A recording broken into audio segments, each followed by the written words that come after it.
तारीख हाँ, तो तीनों जैसे ये हड़तालों को थोड़ा थोड़ा सा दिमाग में रखना है कि पूछेगा कि जैसे अगर पूछ रहा है कि भाई आप बताइए कि पहली हड़ताल कब हुई, नॉर्मली अगर पूछ लेगा कि पहली हड़ताल कब हुई, तो पहली हड़ताल का उत्तर क्या हो जाएगा? पहली हड़ताल कब हुई? पहली हड़ताल का हो जाएगा कि 1877।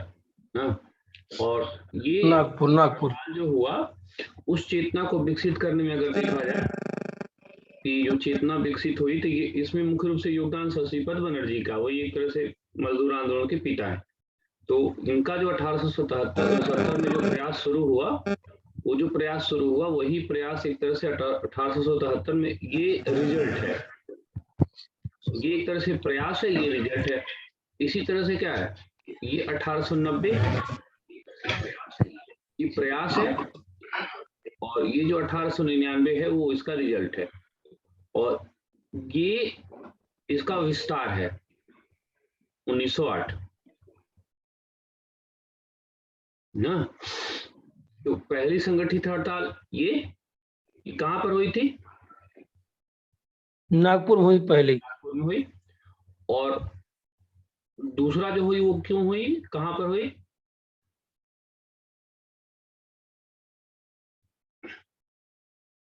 अपना खोल लीजिए आप, मैंने म्यूट कर दिया आप लोगों, तो खोल की आवाज तब बोलिए उसमें। तो ये 99 जो होगा ये great Indian peninsular railway, GIP railway की हड़ताल, ये जो कंपनी है भारत की सबसे बड़ी रेल कंपनी, सबसे पुरानी रेल कंपनी है, और ये हमारा एक तरह से पहला जो है वो हड़ताल हुआ।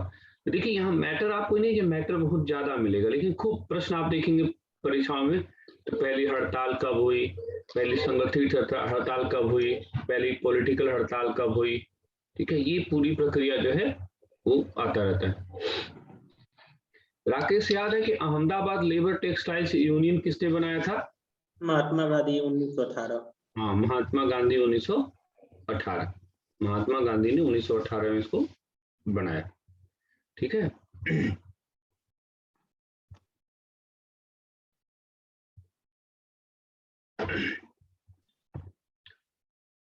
मजदूर आंदोलन में एक नेता थे एनएम लोखंडे।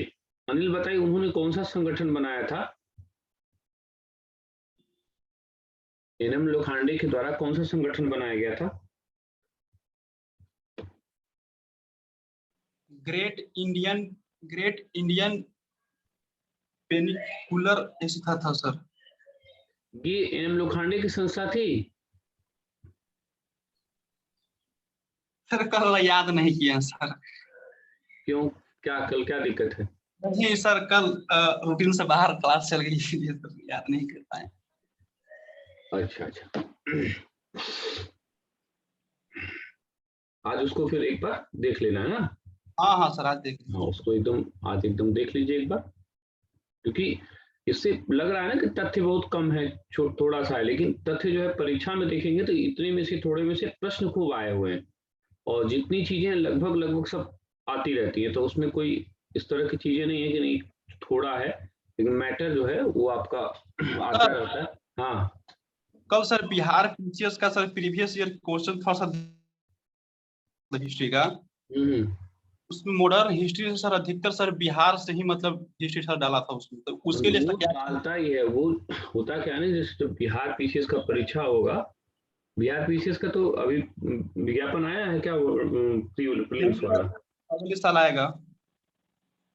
अभी कुछ आया है क्या? नहीं अभी तो सर अभी नहीं आया है उसके लिए। अच्छा, तो जब वो आएगा ना तो उसमें क्या होता है कि बिहार स्पेशल में कई किताबें आती है, औसत किताबें में मिल जाएंगे तो कोई दिक्कत नहीं। तो बिहार स्पेशल की जो किताबें होती हैं तो उसको लेकर के पढ़ेंगे, या बिहार प्रीलिम्स जब आपका आने दीजिए तो हमको बताइएगा कि मैं 10 दिन आपको मेहनत करा दूंगा एक्स्ट्रा, ठीक है। तो वो एक्स्ट्रा फोकस करना पड़ेगा बिहार पर, तो वो वहां से आएगा, रीजनल जो इतिहास है वो महत्वपूर्ण हो जाएगा, ठीक है। बाकी सारी चीजें बिहार स्पेशल को छोड़ के सब चीजें आपकी यही आएंगी, बाकी आप पेपर उठा के देखिए वो सब चीज यही आएगी। लेकिन बिहार में, यूपी, एमपी में, एमपी का पेपर उठा के देखिए, एमपी के आधा क्वेश्चन तो एमपी के ही हैं, 30% 40% क्वेश्चन एमपी के ही दे देते हैं। वो हर स्टेट में, राजस्थान का भी वही स्थिति है, छत्तीसगढ़ की भी वही स्थिति है, तो वो अपना स्पेशल करके देते रहते हैं, तो वो बहुत दिक्कत नहीं करेगा, वो औसतन आपका मिल जाएगा, किसी भी किताब से मिल जाएगा, और जब आएगा तो बताइएगा, मैं आपको थोड़ा हेल्प भी कर दूंगा। सर उसमें निगेटिव मार्क नहीं रहता ना सर, मेहनत कर देंगे तो सर हो जाएगा रिजल्ट। जैसे उसमें बिहार का मैं थोड़ा सा बात कर रहा हूँ आपसे, बिहार का ये है फंडा कि आज तक उसकी माइनस मार्किंग नहीं है, लेकिन मेरिट जो है उसकी वो 100 क्वेश्चन से ज्यादा नहीं गई है।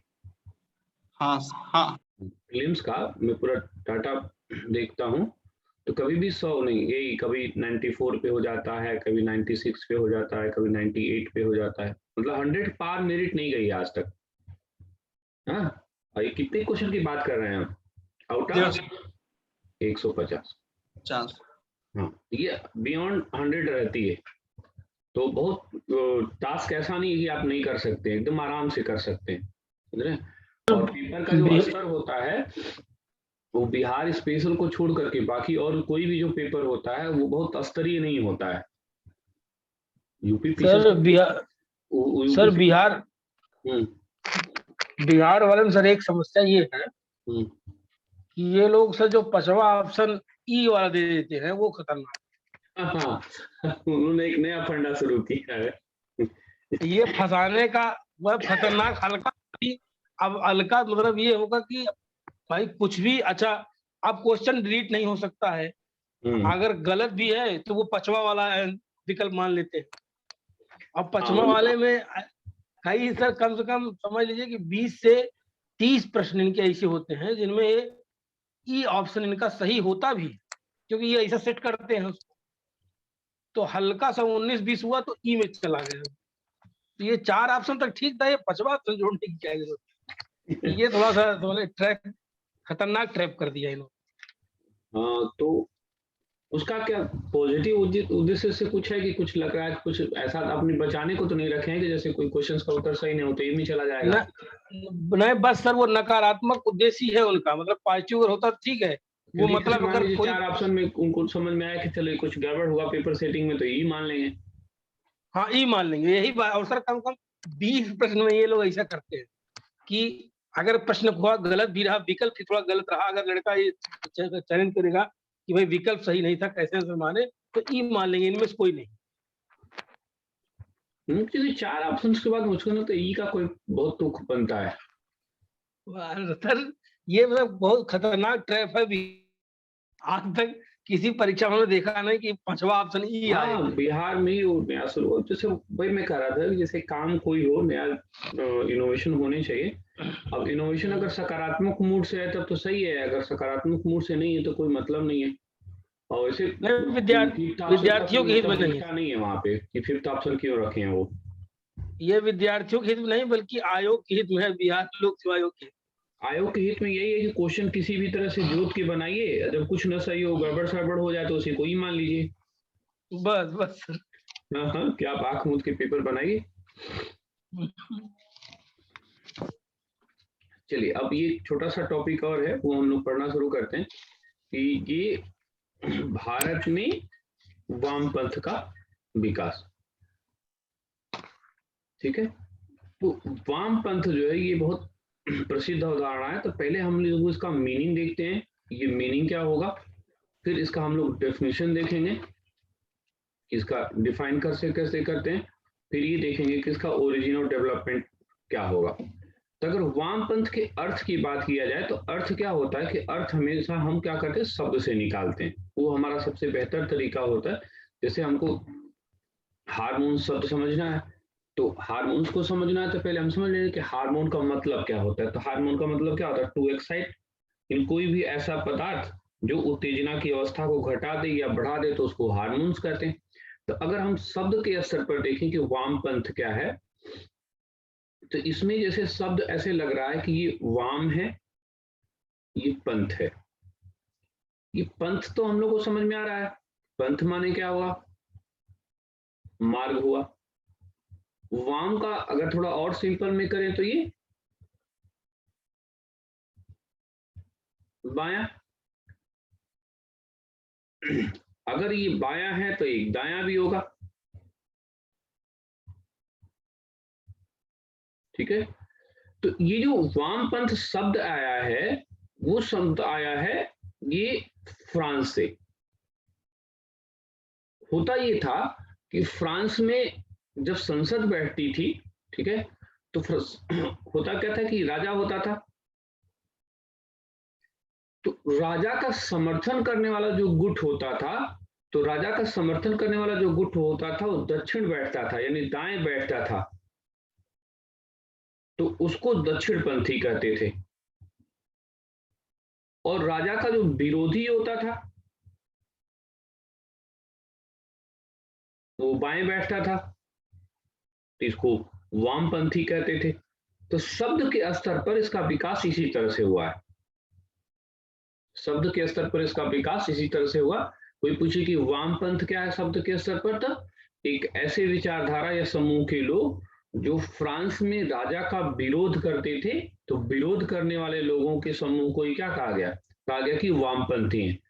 अब होता क्या है कि शब्द फिर भाव पकड़ता है। जैसे शब्द है 10 आनन, तो 10 आनन का मतलब क्या हो गया कि 10 मुखों वाला, ये उसका अर्थ हुआ। अब 10 मुखों वाला जो अर्थ हुआ उसका मतलब बाद में रावण हो गया। तो उसी तरह से क्या हुआ, ये वामपंथ यहाँ पर राजा के विरोधी है ना। धीरे धीरे क्या है कि औद्योगिकीकरण के बाद एक पंथ आया, एक मार्ग आया जिसको हम लोग कहते हैं पूंजीवाद।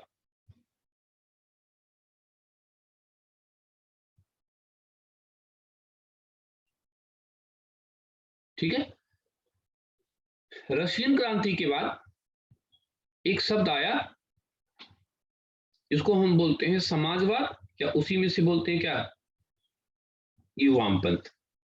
अब देखिए यहां पर क्या है कि जो राजा के विरोधी हैं, तो राजा के विरोधी ही वामपंथ है। यहां पर क्या है, वामपंथ एक ऐसी विचारधारा है जिसका मूल स्वभाव क्या है, विरोध करना। एक ऐसी विचारधारा जो वामपंथ का, ऐसी विचारधारा जो पूंजीवाद का विरोध करती है। और अगर पूंजीवाद का विरोध करती है तो इसका मतलब क्या है कि इलीट वर्ग का विरोध करती है।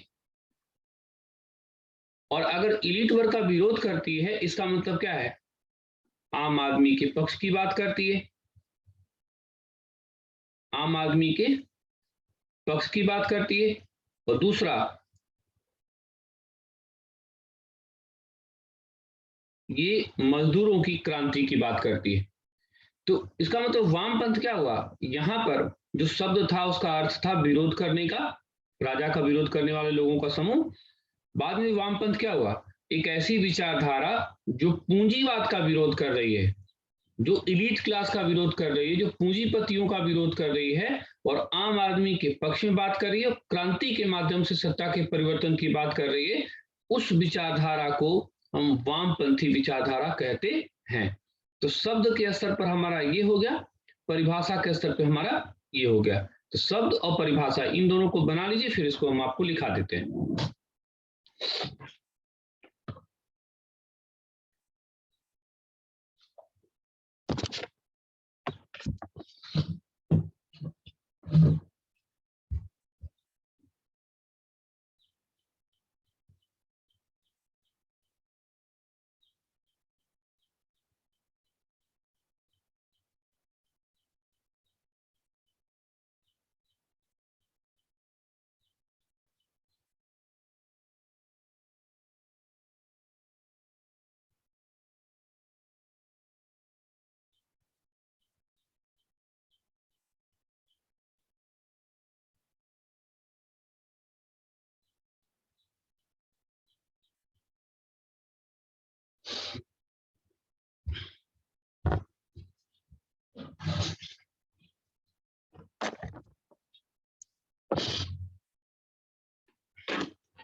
सर हेडिंग क्या डालनी थी? वामपंथ का अर्थ तथा परिभाषा लिखिए। वामपंथ अर्थ,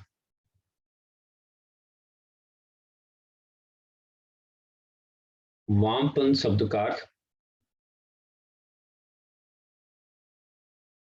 फ्रांस की राजनीति से संबंधित है, फ्रांस की राजनीति से संबंधित है।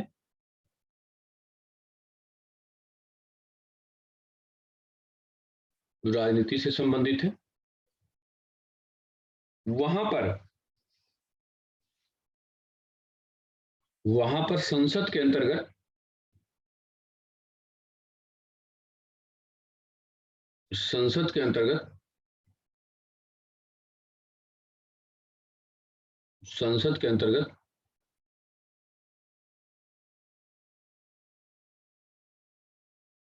संसद के अंतर्गत राजा के समर्थक दाहिने बैठते थे, राजा के समर्थक दाहिने बैठते थे और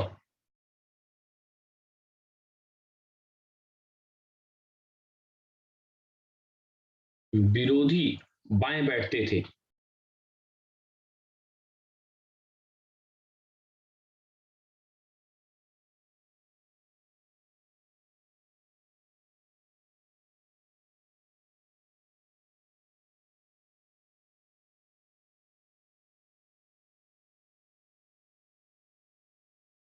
बाएं बैठने वालों को वामपंथी कहा जाता था।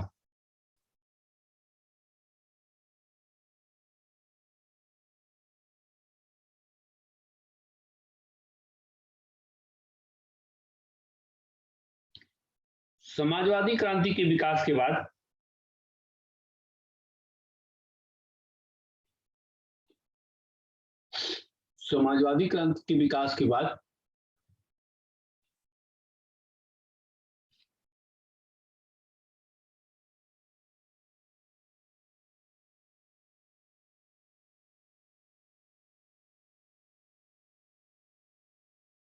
वामपंथ ने एक ऐसी अवधारणा का भाव ग्रहण किया,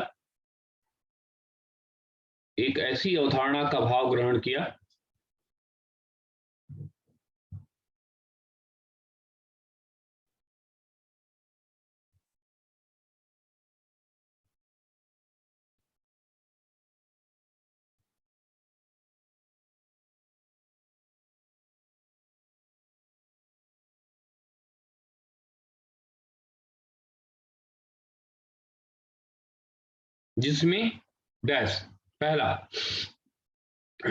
पूंजीवाद का विरोध,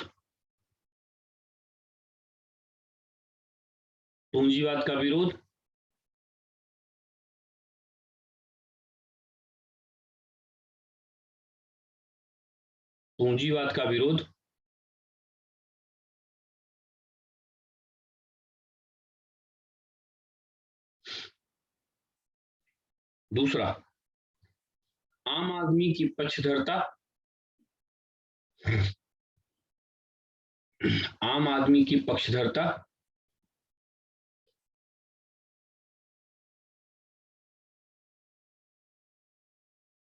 और मजदूरों के माध्यम से क्रांति की बात कही गई।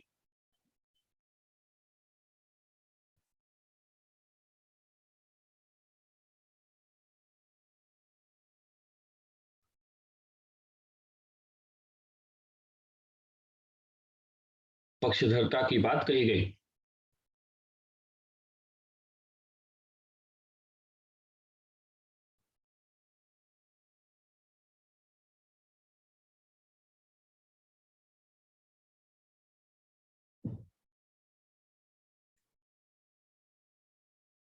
पक्षधरता की बात कही गई।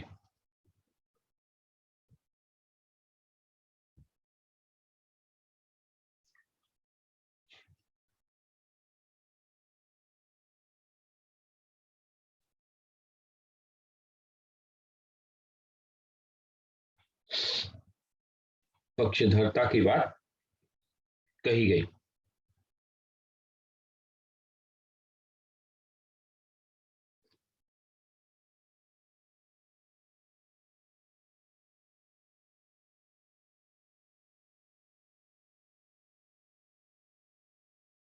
यानी वामपंथ एक प्रकार की विचारधारा हो गई जो पूंजीवाद के विरोध पर काम करती है।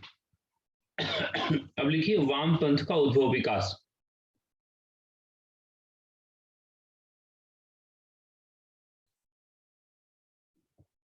वामपंथ का उद्भव विकास।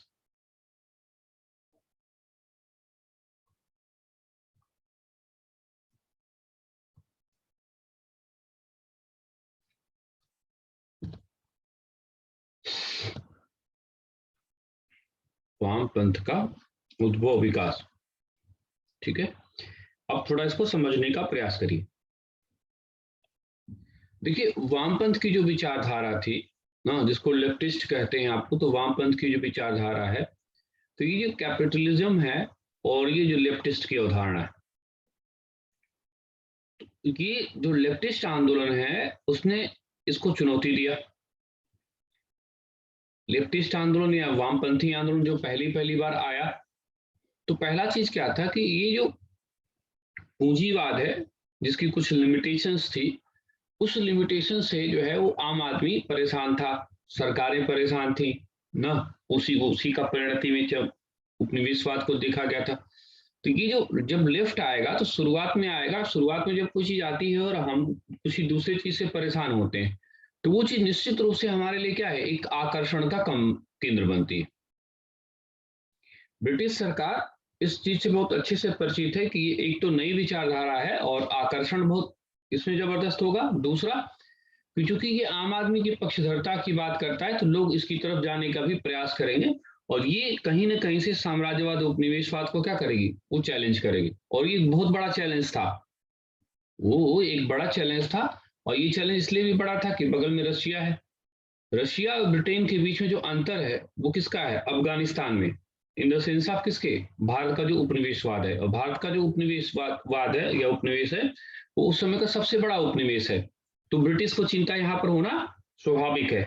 इसीलिए ब्रिटिश इसके प्रति एक्स्ट्रा कह सकते हैं कि एक दृष्टिकोण रखेंगे।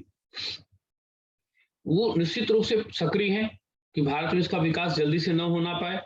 और इसका प्रमाण ये है कि जो भारत में कम्युनिस्ट पार्टी की स्थापना हुई, तो ये भारत से बाहर हुई, ताशकंद में बनी, 1920 में बनी।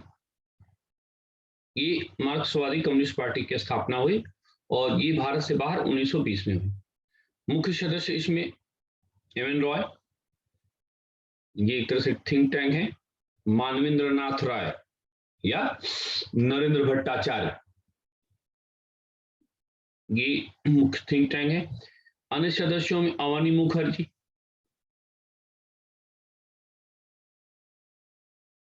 मोहम्मद अली, रोजा फिटिग्राफ, ये सब इसके सदस्य महत्वपूर्ण रूप से। तो ये इसका मतलब ये कि 1920 में ये उस प्रक्रिया की शुरुआत हो गई जो चैलेंज करने वाला था कैपिटलिज्म को। और सरकार निश्चित रूप से इसको बहुत आगे नहीं बढ़ने देना चाहती, इसलिए तुरंत सरकार ने क्या किया, इस पर त्वरित कार्रवाई की और 1922 पेशावर कांड, 1924 कानपुर। भारत में जो भी नेता इस वामपंथ से दृष्टिकोण से संबंधित रखते हैं, इन नेताओं को एक तरह से पकड़ा गया, जेल में डाला गया और जेल में डाल करके इन पर तमाम तरह के केसेस सौंपे गए। यानी इन पेशावर मुद्दों के माध्यम से और कानपुर के माध्यम से सरकार ने क्या हुआ, इस आंदोलन को दबाने का प्रयास किया। तो यानी 1920 में स्थापना और सरकार द्वारा त्वरित प्रयास। लेकिन प्रारंभिक दौर है और जब नई चीजें कोई आती हैं और आप कभी कभी जितना दबाने का प्रयास करेंगे उतना क्या होगी, वो उछलेगी।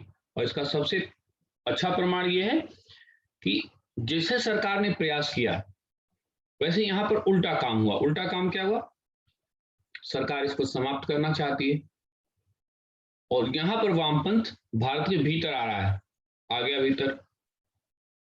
कानपुर 1925 और ये भारतीय कम्युनिस्ट पार्टी की स्थापना हो गई। ये 5 सालों का अंतर है। देखिए 1920 हम बाहर की तरफ है, 1925 हम भीतर की तरफ आ गए। कानपुर 1925 कम्युनिस्ट पार्टी की स्थापना हो गई। संयोजक इसमें सत्यभक्त हैं, अध्यक्ष यहाँ पे सिंगारवेलु चेटियार, सिंगारवेलु चेटियार को यहाँ पर अध्यक्ष बनाया गया। तो यानी भारत में ये जो वामपंथी पार्टी है ये 1925 में बन करके तैयार हो गई। तो ये 1925 का तक का इसका विकास। अब ये जो 1925 में इसका विकास हुआ भारत के अंतर्गत, सरकार फिर यहां पर सजग होती है। 1931 सदस्यों को पकड़ा जाता है और यहां पर मेरठ षड्यंत्र केस यहां पर लॉन्च किया जाता है। मेरठ षड्यंत्र केस उस समय का सबसे चर्चित और सबसे विवादित मुद्दा था। ठीक है, ये इनके अधिकारियों को पकड़ा, वामपंथ से जुड़े लोगों को पकड़ा गया, कुछ अंग्रेजों को भी इसमें पकड़ा गया। 3 अंग्रेज हैं, 3 अंग्रेजों पर भी मुकदमा चलाया गया और निश्चित रूप से ये मुकदमा जो है उसने वामपंथियों को, इसका फायदा क्या हुआ कि इससे लोकप्रियता बहुत मिली ना।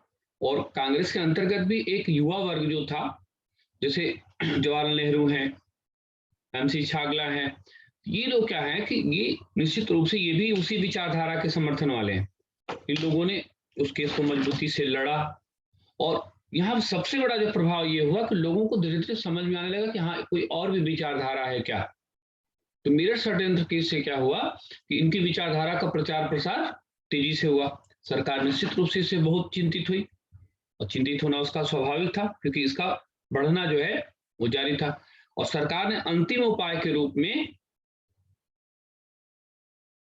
1934 पूरे भारत से इन पार्टियों को प्रतिबंधित कर दिया गया। किसी भी तरह की गतिविधियां यहां पर मान्य नहीं होंगी और 1934 से ये पार्टी भारत में प्रतिबंधित हो गई। अब 1934 में जब प्रतिबंधित हो गई उसके बाद क्या हुआ कि ये जो पार्टी है, इस पार्टी से 2-3 गलतियां हुई और ऐसी गलतियां हुई कि वो इनको फिर लोकप्रिय करने में वहां पर क्वेश्चन मार्क उठा। जैसे देखिए मार्क्सवाद की पहली गलती क्या हुई। अभी मैंने क्या कहा कि 1934 में इसको प्रतिबंधित किया गया, 34 से 42 ये प्रतिबंधित रही। ठीक है, 42 में इसको ओपन किया गया और 42 में जो ओपन किया गया, जैसे अभी हम लोग बात कर रहे थे कि बिहार वाले ई ऑप्शन बनाते हैं, अगर ई ऑप्शन बनाने का कोई पॉजिटिव एस्पेक्ट है तब तो ठीक है, लेकिन ई ऑप्शन बनाने का कोई निगेटिव एस्पेक्ट है तो फिर वो सही नहीं है। तो यहां पर क्या है, 42 में इनको मुक्त किया गया यानी इनको ओपन किया गया। अब सोचना ये है कि 42 में ही क्यों इनको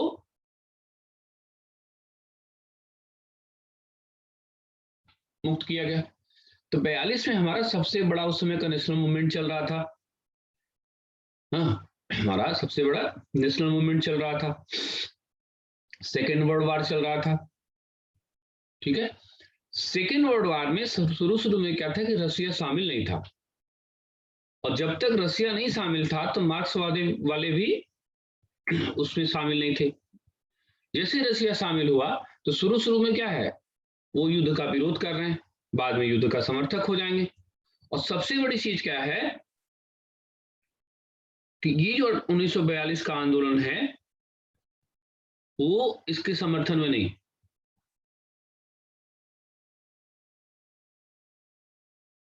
वो इसका विरोध कर रहे हैं। अब सोचिए कि आपका इतना बड़ा नेशनल मूवमेंट चल रहा है और ये इसका विरोध कर रहे हैं। विरोध क्यों कर रहे हैं?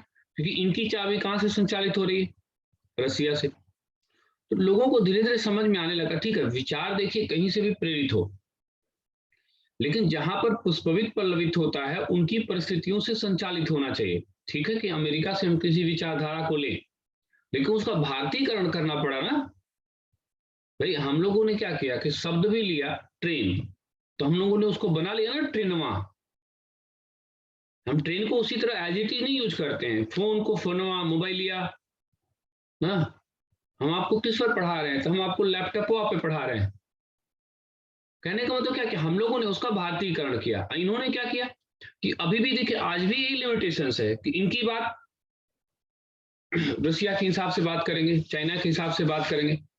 1962 में भारत चाइना के बीच में युद्ध हुआ और 1962 में जो भारत और चाइना के युद्ध में हुआ था, ज्योति बासु जो मार्क्सवाद के लीडर हैं और ई नंबूद्रीपाद, इन लोगों ने घूम घूम करके देश में सभाएं की थी और सभाओं में चीन का समर्थन किया था कि चीन ठीक कर रहा।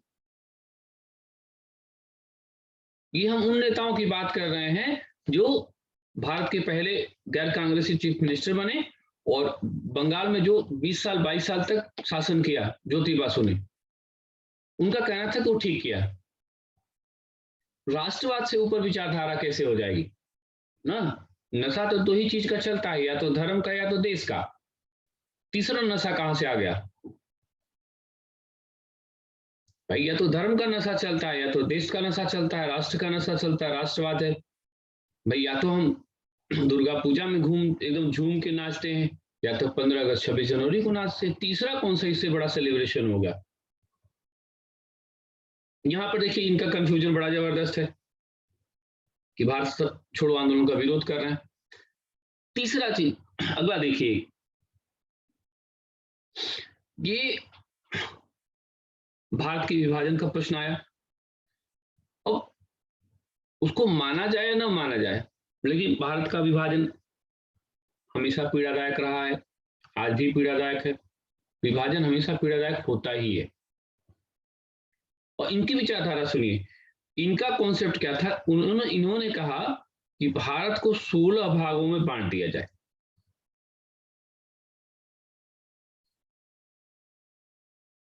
तो हम लोग को नहीं समझ में आ रहा था क्या कि 16 भागों में बांटने का इनका क्या कॉन्सेप्ट है, कि हो सकता है कि एक आध भाग हमारे हिस्से में भी आ जाएगा। इंटेंशन तो क्लियर है ना कि यहाँ पे 16 भाग में बांटने का क्या? भारत, ये जो भारत है वो यूरोप तो है नहीं कि भाई तमिल एक अलग से राष्ट्रीयता है, नहीं। तमिल क्षेत्रीयता है जो भारत की राष्ट्रीयता में आकर के समाहित होती है। तेलुगु ये क्षेत्रीयता है जो आकर के भारत में समाहित होता है। ये यूरोप तो है नहीं कि तेलुगु एक अलग देश बनेगा, तमिल एक अलग बनेगा, बंगाली एक अलग बनेगा, भोजपुरी एक अलग बनेगा। ये सब क्षेत्रीय अस्मिताएं हैं, ये सब कभी भी राष्ट्रीय अस्मिताएं नहीं रही। और यहां पर क्या है, वो यूरोप की तरह का कॉन्सेप्ट लेकर के आ रहे हैं। तो बाद की चीजों में इन्होंने कुछ गड़बड़ी किया। गड़बड़ी ये किया कि ये जो विचारधारा है वो विचारधारा वो भारत के परिप्रेक्ष्य में लेकर के नहीं चले। वो जैसे लगा कि भारत से बाहर से लेकर के आ रहे हैं, ड्रॉप करने का प्रयास कर रहे हैं, और ये जो होगा उनका लिमिटेशंस होगा, इसलिए बहुत अधिक सफलता उनको नहीं मिली। ठीक है, आगे फिर देश स्वतंत्र हुआ। बाकी आप जानते हैं केरला है, बंगाल है, वामपंथ वहां चलता है। हाँ, अब तो बंगाल से भी वामपंथ लगभग गया, केरल में ही बचा हुआ है। विश्व स्तर पर भी रसिया ध्रुव होता था, रसिया का लगभग विघटन हो गया, क्यूबा लगभग समाप्त हो गया। तो मार्क्सवाद की विचारधारा जो है, या जो वामपंथ की विचारधारा है, वो अपने आप में संकट में है। बहुत ढेर सारी समस्या लिमिटेशंस है उनके अंतर्गत, इसलिए वो बहुत अधिक सफल नहीं हुए। तो भारत में अगर शुरू से देखा जाए तो 1920 से 25 में क्या हुआ, फिर 25 से 31 में क्या हुआ, फिर 34 में उठा के इसको कैसे ब्लॉक किया गया, 42 में इसको क्यों छोड़ा गया, फिर 42 के बाद कैसे कैसे इनसे गलती हुई, कैसे कैसे वो लोकप्रिय हुए, और फिर स्वतंत्रता के बाद वामपंथ का भारत में कैसे विकास हुआ। तो ये पूरा वामपंथ के विचार की विकास की विचारधारा जो है, इस तरह से आप इसको देख सकते हैं कि कैसे कैसे हमारा ये विचारधारा के रूप में इनका विकास हुआ।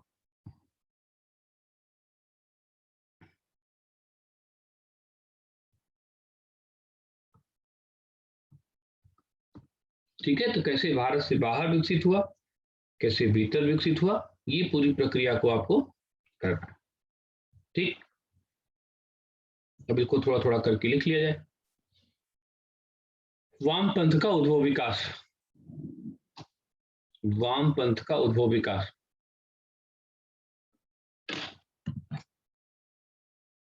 एक मिनट बस रुकिए।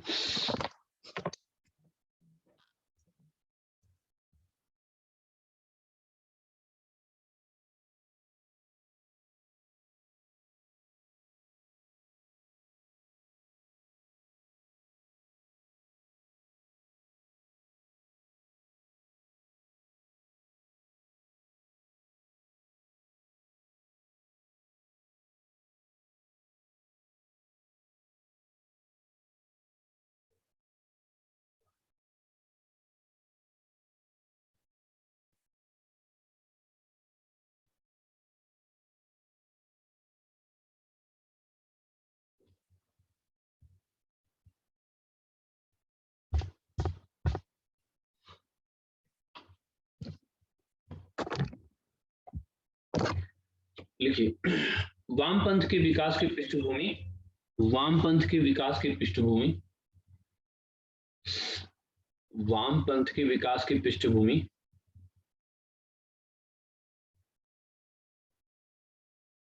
भारत से बाहर बनी,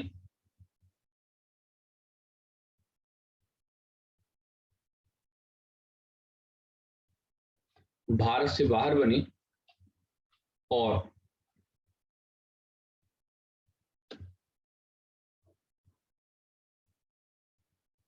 ताशकंद में, ताशकंद में,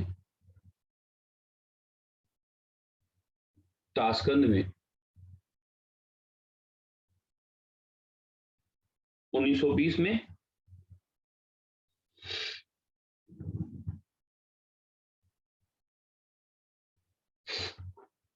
मार्क्सवादी कम्युनिस्ट पार्टी की स्थापना हुई, मार्क्सवादी कम्युनिस्ट पार्टी की स्थापना हुई।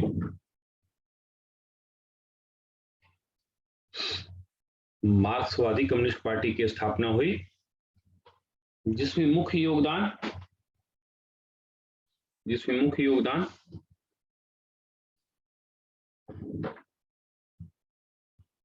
योगदान डैश, पहला मानवेंद्रनाथ राय,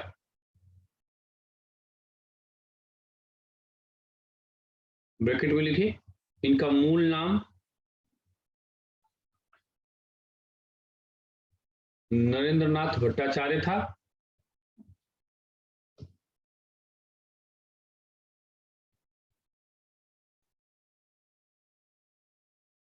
जिन्होंने India in transition, India in transition नामक किताब लिखी थी।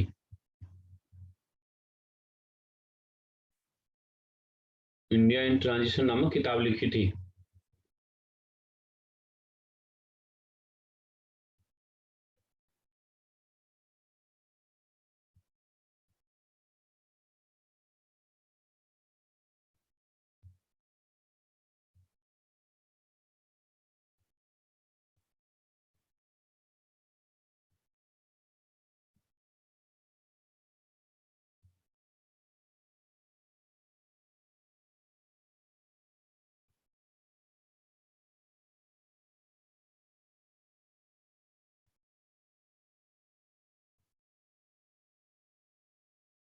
नामक किताब लिखी थी। दूसरा नाम अवनी मुखर्जी,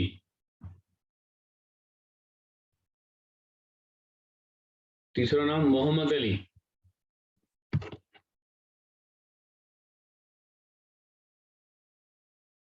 चौथा नाम रोजा फिर्डिग्राफ, रोजा फिटिग्राफ,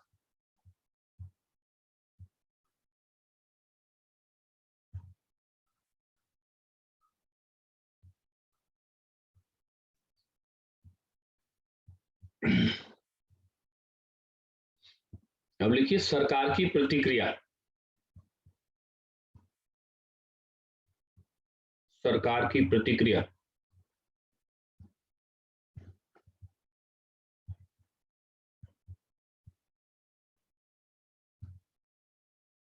सरकार की प्रतिक्रिया लिखिए, सरकार किसी भी कीमत पर,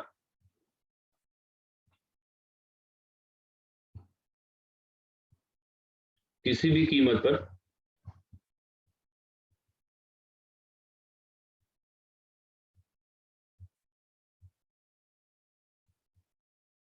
विचारधारा को आगे नहीं बढ़ने देना चाहती थी। इसीलिए इनके सदस्यों पर, इनके सदस्यों पर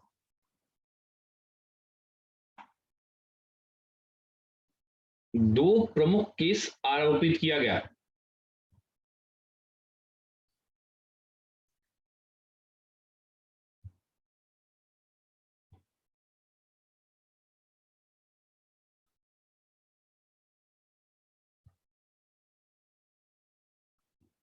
डैश, पहला 1922 पेशावर केस और 1924 कानपुर षड्यंत्र केस।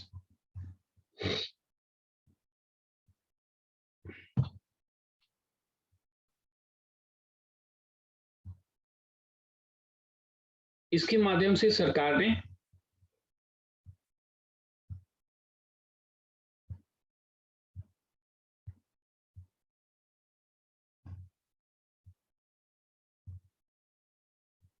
समस्या के समाधान का प्रयास किया।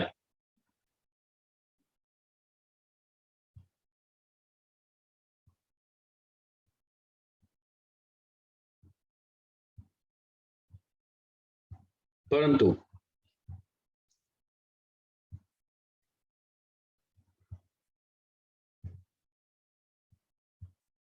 प्रभाव विपरीत पड़ा और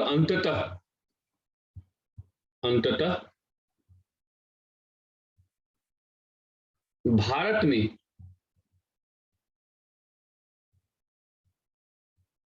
में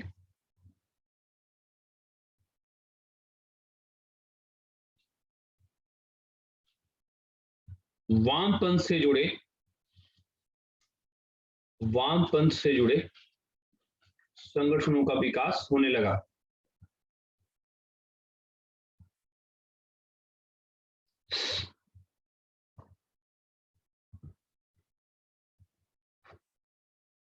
अब वहां पे एक हेडिंग डालिए,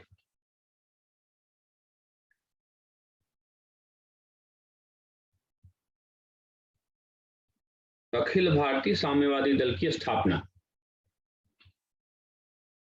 अखिल भारतीय साम्यवादी दल की स्थापना।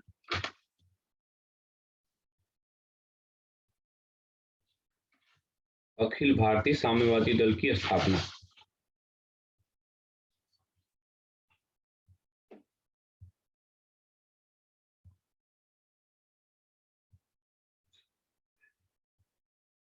इसकी स्थापना 1925 में कानपुर में हुई।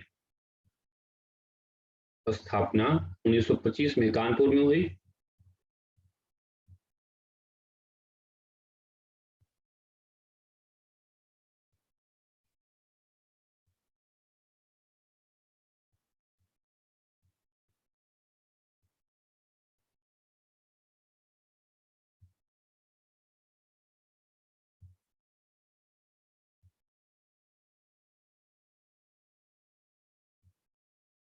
जिसमें मुख्य योगदान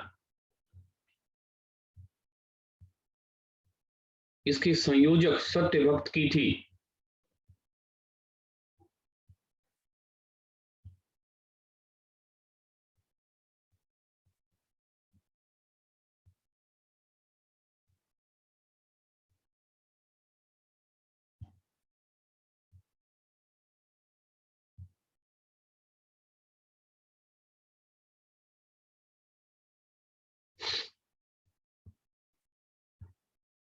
इसके अध्यक्ष के रूप में सिंगारवेली चेटियार को नियुक्त किया गया।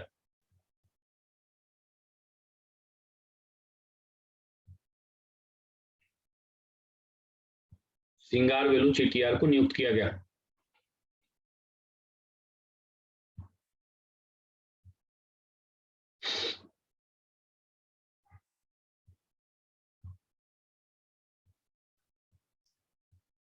इन संगठनों के माध्यम से इन संगठनों के माध्यम से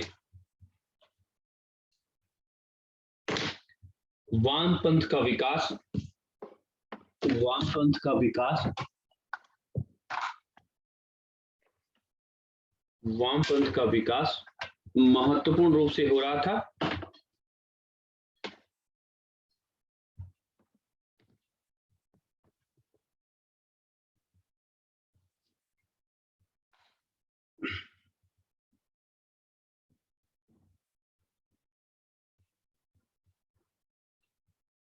सरकार के द्वारा इसके प्रमुख सदस्यों को गिरफ्तार किया गया, प्रमुख सदस्यों को गिरफ्तार किया गया, प्रमुख सदस्यों को गिरफ्तार किया गया और उन पर मेरठ में मुकदमा चलाया गया।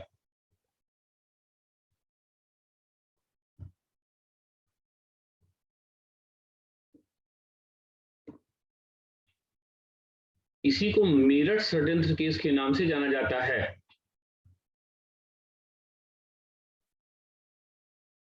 इसी को मेरठ षड्यंत्र केस के नाम से जाना जाता है।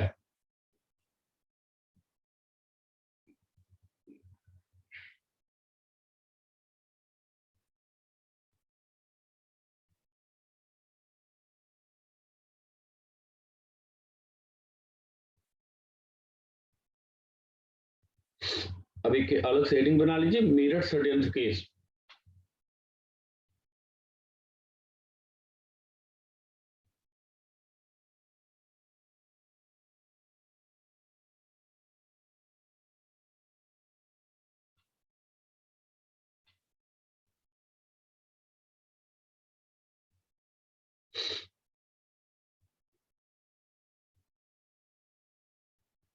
यह केस वामपंथियों पर अथवा साम्यवादियों पर लगाया गया।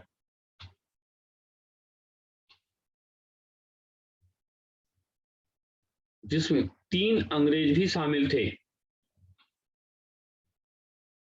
जिसमें 3 अंग्रेज भी शामिल थे।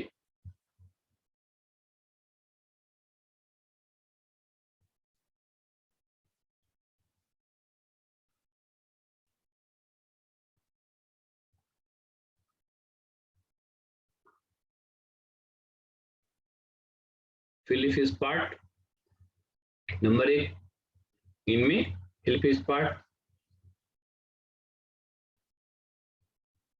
सर लिख दीजिएगा सर, स्पष्ट नहीं है। फिलिप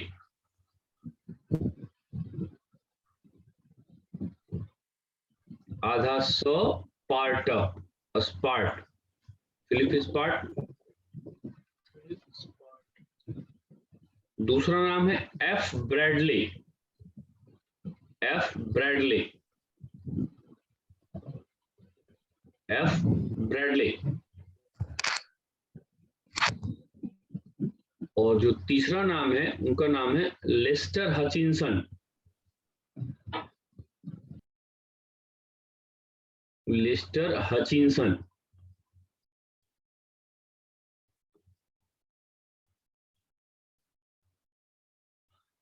भी शामिल थे।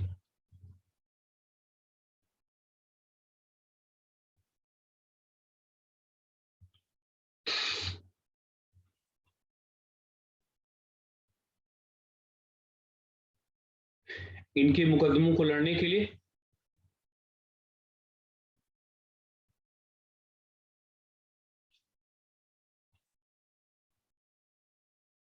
कांग्रेस के युवा नेताओं की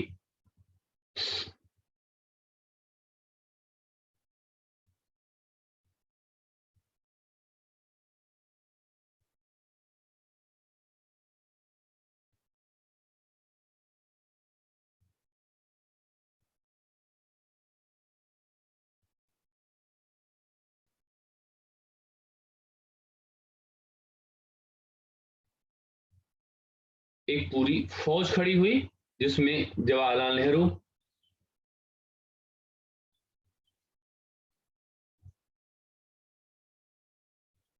कैलाश नाथ काटजू,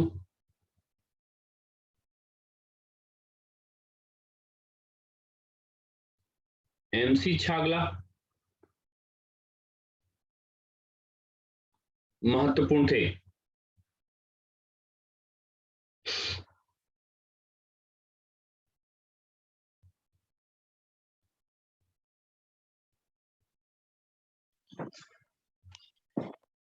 भूलाभाई देसाई तो नहीं थे? क्या कह रहे हैं? भूलाभाई देसाई, भूलाभाई देसाई वो आजाद हिंद फौज वाला होगा ना, आज जो लाल किला मुकदमा है, लाल किला मुकदमा होगा तो वहां पर वो लीड करेंगे। ठीक है, यहाँ इसमें पे नहीं। नहीं, इसमें नहीं। इसमें जैसे आप अगर और जोड़ना चाहे, जैसे मोहम्मद अंसारी, MA अंसारी, ये लोग हैं, वो जब लाल किला वाला मुकदमा चलेगा तब वहां पर भोलाभाई देसाई। तो ये पूरी टीम है, और इससे सबसे बड़ा फायदा ये हुआ कि इस मुकदमे का कि आम आदमी थोड़ा थोड़ा पहचानने लगा कि ये भी कोई विचारधारा क्या है। यानी आम आदमी में तब प्रचारित प्रसारित होने में इसकी महत्वपूर्ण रूप से भूमिका है ना। सामान्य लोगों के लिए जेल जाना, मुकदमा होना, ये एक समस्या है, लेकिन बड़े लोगों के लिए या अच्छे लोगों के लिए क्या है कि ये उनकी पहचान बनाने का एक तरीका होता है। ये एक पहचान बनने का तरीका, जैसे आप पर कोई ऐसा, मान लीजिए कि विवेक है, विवेक को किसी चीज के लिए 1 रुपए के लिए या 10,000 रुपए के लिए सुप्रीम कोर्ट एक कर दे, फाइन कर दे, या इन्होंने ऐसी कोई टिप्पणी करी है कि 10,000 रुपया फाइन है, तो इसे सबसे बड़ा फायदा हुआ। बात 10,000 के नुकसान की नहीं है, बात क्या है कि नेशनल स्तर पे पता चल जाएगा कि हाँ विवेक शुक्ला कौन है। हाँ, और विवेक कह रहे हैं कि उसमें 2 ऑप्शन रहे कि आप या तो 10,000 की फाइन दीजिए या 2 महीने का जेल जाइए। अब विवेक अड़ जाए कि ऐसा है कि हमको जेल जाएंगे भले, लेकिन हम फाइन नहीं देंगे, हम गलत नहीं है। अब पूरा मीडिया आना शुरू हो जाएगी, विवेक जी आप ऐसा क्यों कर रहे हैं, सुप्रीम कोर्ट की अवमानना तो कर रहे हैं, ये है वो है। अब विवेक जी जैसा चाहे उस मोमेंट को ऐसा ले सकते हैं कि नहीं हम गलत हैं, हम आम आदमी के साथ हैं, सुप्रीम कोर्ट जनता से ऊपर नहीं हो सकती है, यहाँ पर ये वर्डिक्ट इसके खिलाफ है। अब इन सब चीज का क्या फायदा होगा कि आपका एक व्यक्तित्व क्रिएट हो जाएगा कि ऐसा आदमी जो सुप्रीम कोर्ट को चैलेंज कर रहा है। हाँ, और उसी में अगर संयोग से ऐसा हो जाए कि सुप्रीम कोर्ट फिर बात मान ले कि हाँ ठीक है, जान दीजिए आपका जो निर्णय है वो आपको और घटा दिया जाता है, चलिए आपका जो निर्णय ये है कि या तो 2 घंटे की कैद या 1 रुपया जुर्माना, और उसके बाद फिर आप बोले कि भले ही कैद दे दो, हम जुर्माना नहीं देंगे। तो अंत में क्या होगा कि आपको कैद दिया जाएगा, 2 घंटा का कैद आप लेके आएंगे, लेकिन आपको कोई कैदी समझेगा कि आप हीरो हो जाएंगे, हीरो हो जाएंगे, हीरो हो जाएंगे। ऐसी बहुत सी घटनाएं होती है जिसमें लोगों को बहुत लाभ होता है हाँ, और इसीलिए ये चीज जो है वो बड़े लोग जानते भी हैं, इसीलिए बड़े लोगों का एक फंडा बहुत क्लियर होता है, विवाद किया जाए। और विवाद क्या होता है कि विवाद हमेशा नाम दे के जाता है, विवाद जो होता है वो नाम दे के जाता नहीं। बाकी तो ऐसा आमिर खान में और करीना कपूर में ऐसा क्या रखा हुआ है, बहुत लोग काम करते हैं, बहुत लोग काम करते हैं, लेकिन ये दोनों से हुनर आपको सीखना है तो सीखिए कि ये दोनों क्या करते हैं, ये दोनों अपने आप को मीडिया में रखने के लिए चीजें जो है विवादित तरीके से, जैसे हमारी सरकार का तुर्की से कुछ थोड़ा अनबन चल रहा है, तो आमिर खान शाम को चाय पीने चले जाएंगे तुर्की, वहां के राष्ट्रपति के साथ बैठ के चाय पी रहे हैं, और विवाद होगा कि नहीं होगा। अब मीडिया वाला पूछना शुरू करेंगे आप क्यों तुर्की गए थे, तो बोले ये तो हमारा मित्रता था, ये था वो, तो उनको जो बोलना है बोले ना।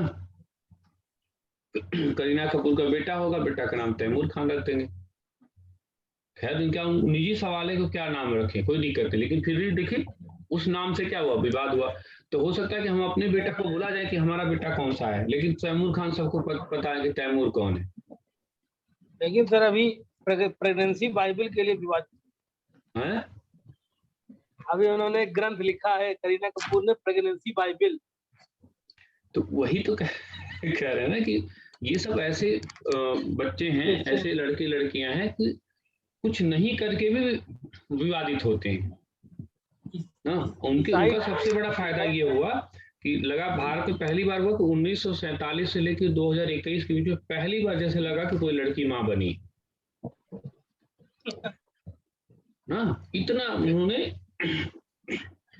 क्रेज किया। और ये मेरा स्टेटमेंट नहीं है, ये मेरा स्टेटमेंट नहीं, ये काजोल का स्टेटमेंट था। किसका है? काजोल जो है, जो फिल्मों में काम करती थी। अच्छा अच्छा। तो उन्होंने बड़ा एक स्टेट फॉरवर्ड उसने एक दिन इंटरव्यू में बोला कि इनसे पहले कोई ऐसा है कि माँ बना ही नहीं था ना, ये पहली ऐसी महिला है जो माँ बनी। उनके तमाशा करने पर उन्होंने कमेंट किया था। तो हाँ, तो वो यहाँ पर सबसे बड़ा फायदा ये हुआ कि इन सब विवादों से अब जो अगला वाला स्टेप है उसको पीछे वाले से जोड़ के देखिए कि आखिरकार 1934 में भारत में कम्युनिस्ट पार्टी को क्यों बैन करना पड़ा। इसका मतलब क्या है कि इनकी लोकप्रियता अब इनको नहीं संभाले जा रही थी, तो अब अंत में क्या होता है, जब नहीं मानने को तैयार है तो अंत में उठा के उन्होंने ब्लॉक कर दिया। ब्लॉक करने का एक फायदा भी होता है, जब कोई चीज बहुत बेहतर तरीके से चल रही हो और उसकी स्पीड थोड़ी सी स्लो कर दिया जाए तो इसकी संभावना कम हो जाती है कि जब दूसरी चरण में वो चलेगा तो उसी रूप में चलेगा। हाँ, ये इसको स्लो करने का नियम होता है, स्लो कर दिया जाता है। साइकोलॉजिकल ये बताया जाता है कि अगर किसी चीज की गति को आप स्लो कर दीजिए तो उसका रिदम खराब हो जाता है। रिदम खराब हो ही गया। 1934 में प्रतिबंधित 8 साल प्रतिबंधित रही, फिर एक पीसी जोशी हैं, वो आते हैं, इसका पुनर्गठन करते हैं, नेशनल फ्रंट एक पुस्तिका निकालेंगे, पुनर्गठन करेंगे, लेकिन उसके बाद से लेकर के इसका जो है जिस रूप में ग्रोथ होना चाहिए था उस रूप में ग्रोथ उसका हुआ नहीं है। ठीक है, स्वतंत्रता के बाद कई जगह पे सरकार भी इनकी बनी, लेकिन फिर आज भी लगभग क्या है, वो समाप्ति के कगार पे है। समाप्ति के कगार पे इसका प्रमाण ये भी है कि ये दोनों जगहों पे भारत में छोर पर खड़े हैं और दोनों जगह के बाद महासागर ही आता है। जैसे केरल के बाद आप जाएंगे तो कहाँ आएगा, महासागर आएगा। पश्चिम बंगाल के बाद क्या होगा, महासागर। इसका मतलब क्या है, इनके जल प्रवाह का समय है। उधर से वैसे ममता बनर्जी ने ठेली दिया है, गंगा सागर की यात्रा पे वामपंथी चले गए, उनका आना वहां मुश्किल है। अब केरल जो है एक तरह से अंतिम गढ़ इनका बचा हुआ है, उसकी वजह से भी उसके नीचे क्या है, महासागर ही है। बस कोई भी ठेलेगा उसके बाद लगभग ये समाप्त हो जाएंगे। आप जाके किनारे पे खड़े हैं ना, तो इसका मतलब आप अगला स्टेप आपका क्या होगा, या तो आप इतना जल्द दिल्ली पहुंचिए, वो क्षमता तो पूरे विश्व में नहीं जा गई कहीं, वो क्षमता तो पूरे विश्व में नहीं है। जब फिडेल कास्ट्रो गए, अंतिम गढ़ एक तरह से क्यूबा गया, रशिया ने खुद ही अपना पूरा टैक्टिक्स चेंज कर दिया। रशिया बस कहने को समाजवादी देश है, पूरी तरह से पूंजीवादी देश है। पूरा का पूरा या तो पूंजीवाद है या तो वहां पर डिक्टेटरशिप है, क्योंकि वहां पर प्रधानमंत्री कौन, तो पुतिन, राष्ट्रपति कौन, पुतिन। यहाँ तक कि छोटी सी न्यूज भी देने आनी होती तो पुतिन खुद टीवी पर आके न्यूज देते हैं। तो ये महत्वपूर्ण है कि, और ऐसा नहीं है, वामपंथ को समाप्त करने में वामपंथ का ही बहुत बड़ा योगदान है, क्योंकि वामपंथ ने क्या किया, खासकर भारत के वामपंथ ने, कि इनको भारत के अनुसार अपनी थीसिस का विकास करना चाहिए था, लेकिन इन्होंने क्या किया, या तो ये चीन को लेके चलते हैं या तो रशिया को लेके चलते हैं। चलिए, प्रेरित होना कहीं से खराब नहीं होता है, लेकिन हर जगह की भूमि होती है। जैसे आप आंवला का बीज लेकर के प्रतापगढ़ देखिए, अब आंवला का बीज लेकर के आप लखीमपुर खीरी चले जाइए, कहेंगे हम वहीं गाड़ेंगे, हम तो प्रतापगढ़ी हैं भाई, हम तो यहाँ पे ये करेंगे। तो लखीमपुर खीरी की भूमि अलग है, प्रतापगढ़ की भूमि अलग है। हाँ, वहां से आप एक चीज लेके आए हैं कि कमर्शियल क्रॉप अच्छी तरह से हो सकती है, ऐसी है, तो अब वहां पर देखिए उस भूमि पर कौन सी क्रॉप होनी है। तो उसी तरह से यहाँ पर भी देखना पड़ेगा कि जो रशिया प्रभावित है या चाइना प्रभाव का जो वामपंथ है वो भारत की भूमि पर कैसे चलेगा, उसका अपना विकास कैसे होगा। अपने विकास पे लोगों ने ध्यान नहीं दिया और उससे बहुत तरह के डायलेमा क्रिएट होते हैं, तमाम तरह की चीजें होती हैं, और पूर्वाग्रह अपना बना के रखेंगे अपना। सर वामपंथ और सर साम्यवाद में बेसिक अंतर सर क्या है? नहीं, वामपंथ साम्यवाद में अंतर नहीं होगा, वामपंथी साम्यवाद है, वामपंथ साम्यवाद और समाजवाद में बेसिक अंतर होगा। मतलब वामपंथ और साम्यवाद तो अलग अलग कॉन्सेप्ट है? नहीं, ये मैं बता रहा हूँ बस थोड़ा सा।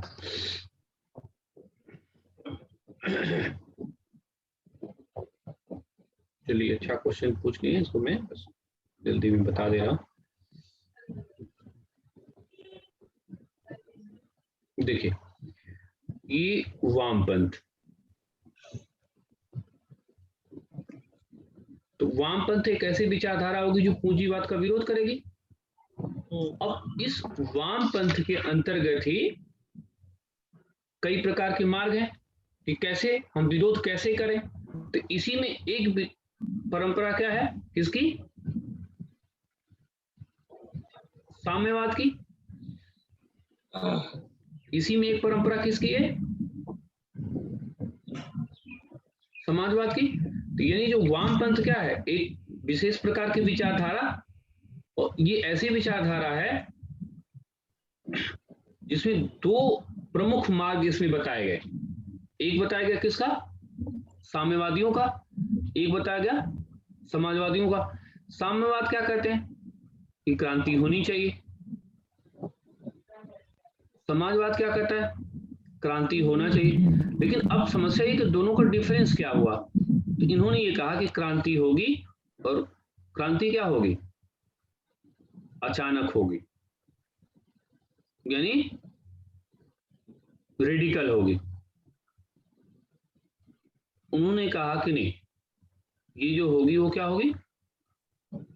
क्रमिक रूप में होगी। फिर इन्होंने कहा कि क्रांति किसके माध्यम से होगी? मजदूरों के माध्यम से होगी ना। यहाँ जो किसान है, किसान को महत्वपूर्ण नहीं मानते। किसान को कहते हैं किसान आलू का बोरा है। और किसान आलू का बोरा है मतलब कहने का मतलब क्या है कि आलू जो है एक बोरा में रहते हुए भी उसमें एकता स्थापित नहीं होता, सब इस तरह से दबे होते हैं, बस अपनी को बचाने का प्रयास करते हैं। तो उसी तरह से यहाँ पर क्या है कि कोई ऐसी विचारधारा है जो किसानों को लेकर के नहीं चलेगी।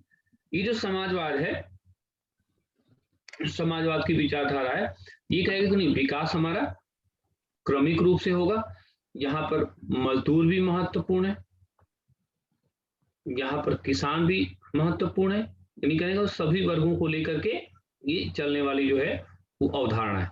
विरोध दोनों में पूंजीवाद का है। यहाँ भी पूंजीवाद है क्योंकि ये तो दोनों वामपंथी अवधारणाएं हैं। अब वामपंथ के अंतर्गत ये जो समाजवाद होगा ये महत्वपूर्ण होगा। फिर समाजवाद में एक वेलफेयर स्टेट का कॉन्सेप्ट आ जाएगा, ये बहुत महत्वपूर्ण है ना। वेलफेयर स्टेट यानी लोक कल्याणकारी अवधारणा, ये जो चीज होगी बाद में देखिए इसीलिए सफल भी रहेगा। वामपंथ जो यहाँ पे है, ये जो क्रांति की बात करते हैं, अचानक क्रांति की बात करते हैं, मजदूरों की बात करते हैं, तो ये बेसिक डिफरेंस हो जाएगा किसमें? तो ये साम्यवाद भी एक तरह से वामपंथ की अवधारणा है, समाजवाद भी वामपंथ की अवधारणा, लेकिन बेसिक रूप से दोनों में जो है ये वो अंतर है। और ये जो चीज है ये देखिए इस पर बाद में संविधान पर इसका बहुत प्रभाव पड़ा ना। सही मायने में क्या है, ये जो साम्यवाद है एक प्रकार का पूर्वाग्रह है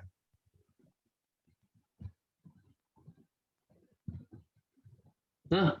और ये क्या है? सबका समायोजन। ये पूर्वाग्रह और समायोजन, मेरे कहने का मतलब क्या हुआ?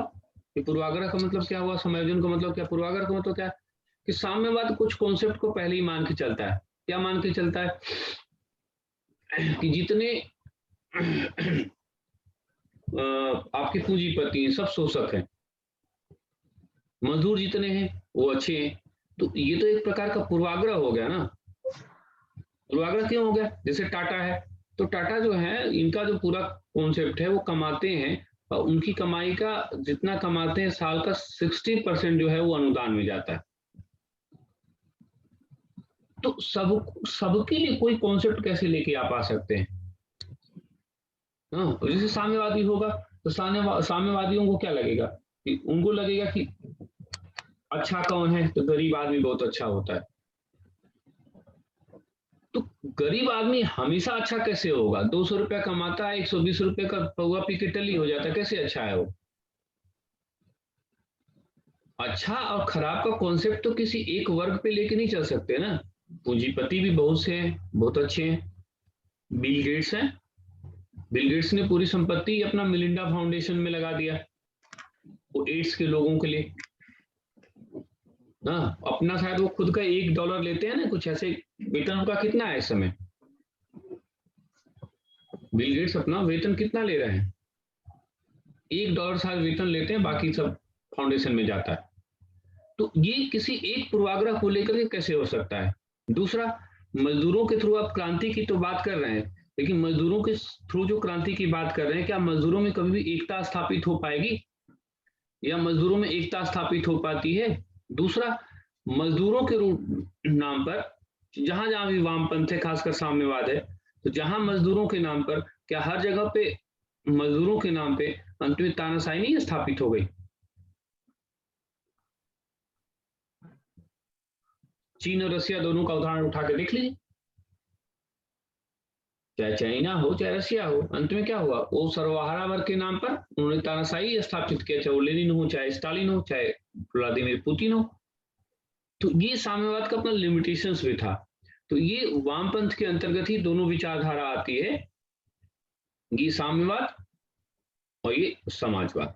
बेसिक डिफरेंस इन लोगों का ये है, क्रांति का किस तरह से स्तर होना चाहिए, क्रिया कैसी होनी चाहिए, मजदूरों पे क्या विचार है, किसानों पे क्या है ना, ये संश्लेषण है, ये विश्लेषण है, यानी ये सबको ये मान के चलते हैं, पूर्वाग्रह लेके चलते हैं, ये सबको एक करने का प्रयास करते हैं, ये समाजवाद की क्रांति। तो ये बेसिक डिफरेंस ये हुआ, इन दोनों का बेसिक डिफरेंस हुआ। ठीक है, तो वामपंथ का ही एक भाग क्या है, वही जो है वो साम्यवाद है, और उसी का भाग जो है समाजवाद। दोनों का बेसिक डिफरेंस ये, इसको नोट करना चाहते हैं तो नोट कर लीजिए।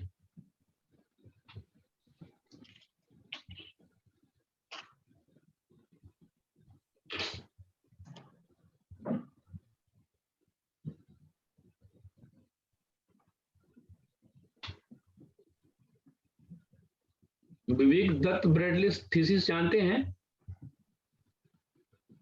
क्या सर? दत्त और ब्रैडली थीसिस या मेरठ थीसिस। मेरठ थीसिस? हाँ सर, वही सर षड्यंत्र है जो मार्क्सवादियों के खिलाफ। ना वो तो हम थीसिस बोल रहे हैं।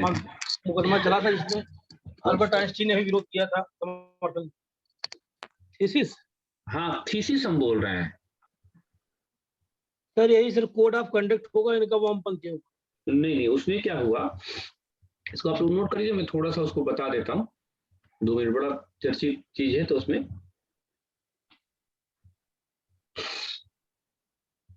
सर नोट कर लिए। हाँ, एक हेडिंग डालिए तो Meerut thesis.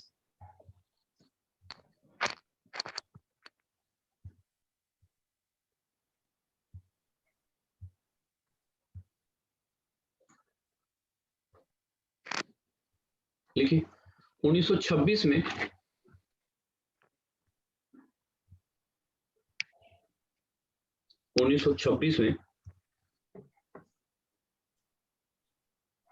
Bradley, F Bradley तथा भारत के चिंतक रजनीपाल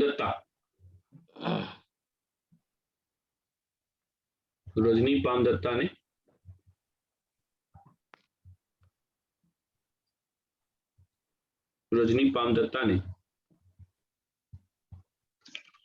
मिलकर भारत में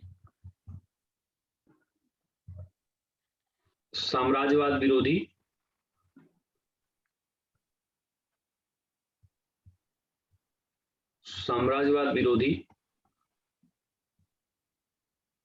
मोर्चा का प्रकाशन किया और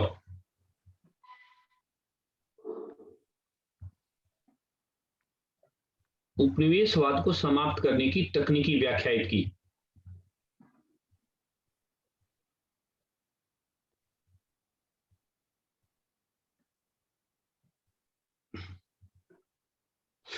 इसी को मेरठ थीसिस के नाम से भी जाना जाता है।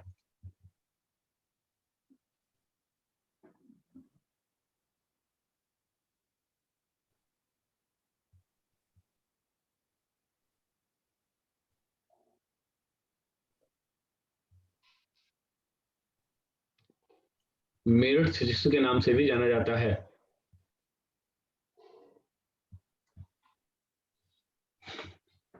मेरठ थीसिस के नाम से भी जाना जाता है। तो इसी को दत्त ब्रैडली थीसिस कहते हैं। तो उसमें ये हुआ था कि चिंतन की प्रक्रिया हुई थी और ये पूरा प्रयास किया गया था कि साम्राज्यवाद क्या है, उपनिवेशवाद क्या है, कैसे ये जाएगा, पूरा उन्होंने चिंतन करने का प्रयास किया था। विवेक आरपी दत्ता किताब का नाम मालूम है? किसकी सर? आरपी दत्ता के या रजनीपाल दत्ता के? हाँ सर, वो इंडिया टुडे करके है। हाँ, इंडिया टुडे करके, इंडिया टुडे करके। सही मायने में जो भारत में साम्राज्यवाद के जो चरण है ना, तो मार्क्स ने तो 4 चरण बताए थे, तो उन्होंने इसको चेंज किया। रजनीकांत दत्ता का ही वो कॉन्सेप्ट है कि नहीं, भारत में जो उपनिवेशवाद की 3 चरण है, तो उपनिवेशवाद का चरण है निर्धारित करने का काम हमारे यहाँ रजनीकांत दत्ता ही नहीं किया। इंडिया टुडे उनकी किताब है ना, वो इंडिया टुडे किताब में उन्होंने, तो ये थीसिस बड़ा हिट रही थी, उसका देश विदेश में बड़ा चर्चा हुई थी। तो पहली बार क्या हुआ कि एक पूरा चिंतन तैयार हुआ कि उपनिवेशवाद क्या है, साम्राज्यवाद क्या है, कैसे इसको हम लोग डिलीट मारेंगे, कैसे काम करेंगे मिलकर, कैसे योजना बनाई जाएगी। तो इसकी बड़ी उस समय चर्चा हुई थी, इसीलिए उसको मेरिट थीसिस कहते हैं। बाद में जो ये षड्यंत्र केस हुआ उसी से इसका प्रकाशन शुरू हुआ। तो ये थीसिस जो है, बस ऐसे पूछ लेगा कि मेरिट थीसिस का संबंध है, मेरिट थीसिस किन लोगों ने मिलकर के तैयार किया। तो ये उस समय का बड़ा चर्चित बिंदु था। अब आइए जल्दी से वामपंथियों पर प्रतिबंध। 1934 से 42 के बीच, 34 से 42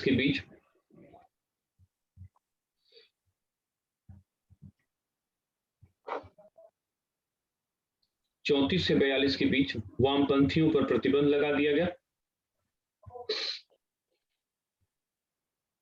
वामपंथियों पर प्रतिबंध लगा दिया गया।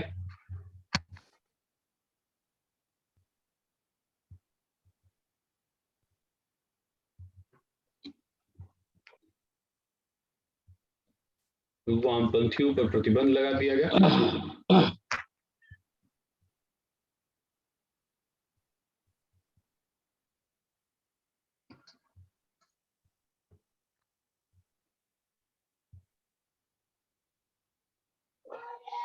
बाद में पीसी जोशी, पूरन चंद्र जोशी ने इसके पुनर्गठन का प्रयास किया।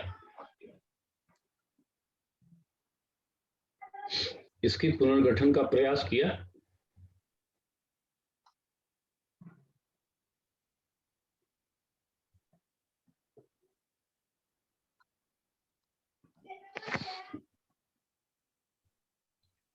इसके पुनर्गठन का प्रयास किया। पुनर्गठन का प्रयास किया, परंतु विभिन्न कारणों से विभिन्न कारणों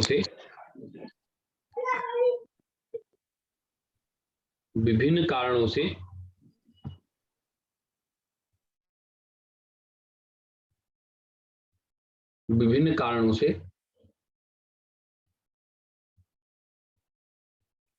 वामपंथ पहले जैसी लोकप्रियता नहीं प्राप्त कर पाया।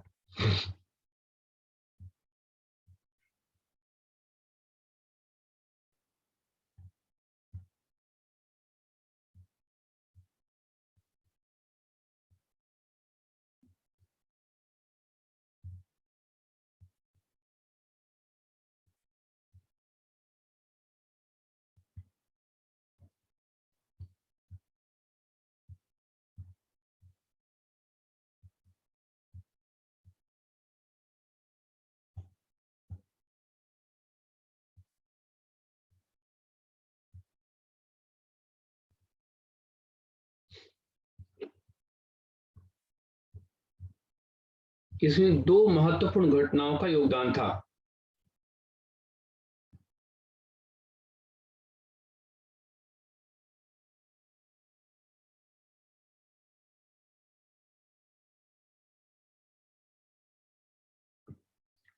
पहला, भारत छोड़ो आंदोलन पर उनके दृष्टिकोण स्पष्ट नहीं थे। दृष्टिकोण स्पष्ट नहीं थे।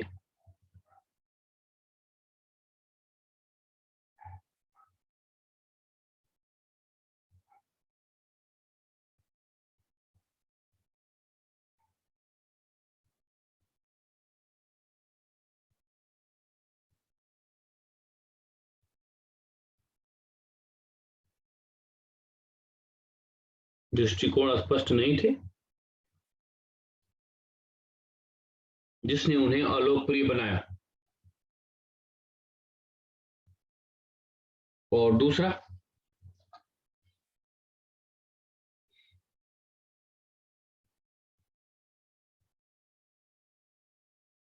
भारत के विभाजन पर उनका दृष्टिकोण,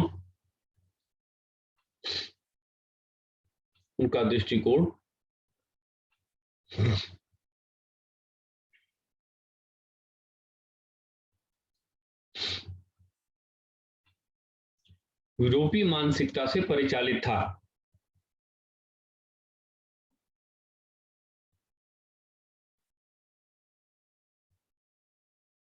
यूरोपीय मानसिकता से परिचालित था।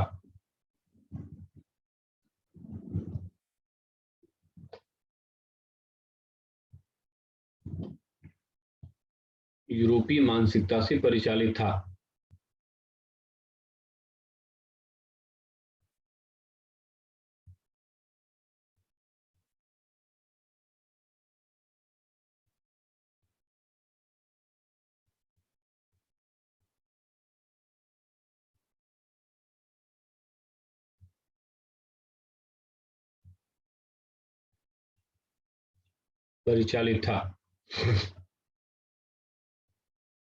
इन कारणों से इनकी लोकप्रियता बाधित हुई।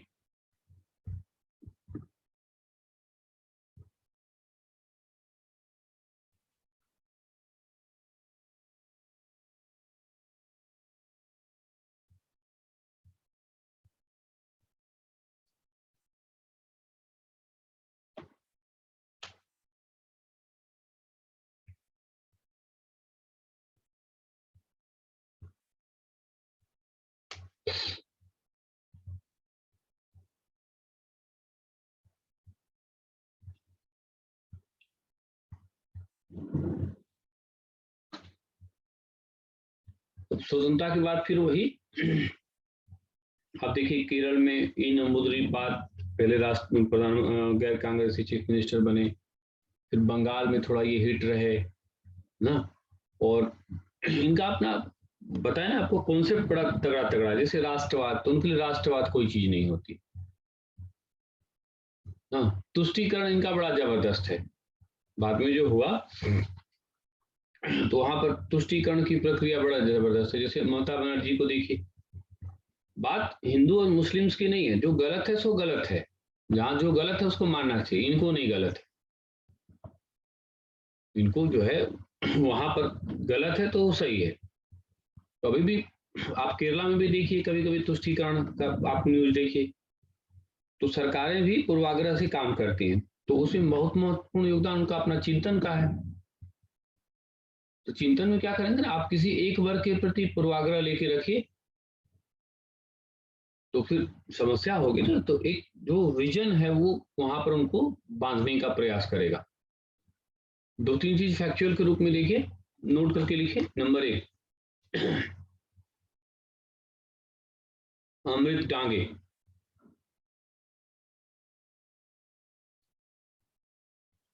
वामपंथ के प्रमुख नेता,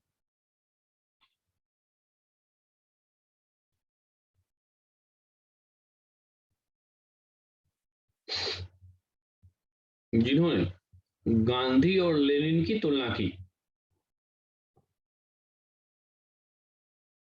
गांधी और लेनिन की तुलना की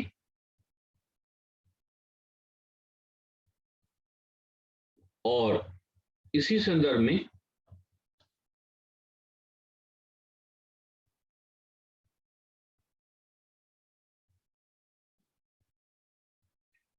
गांधी वर्सेज लेनिन नामक किताब लिखी।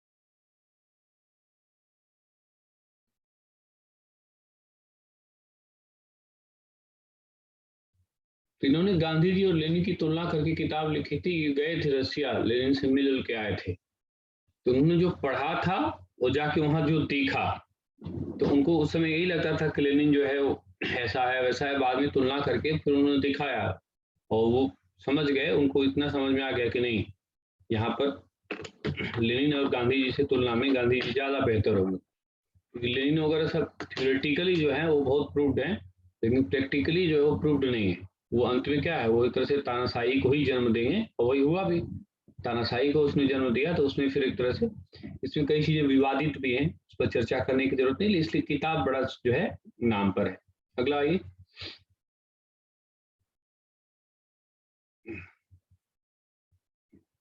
लीग ऑफ रेडिकल कांग्रेसमैन, एक संस्था है league of radical congressman.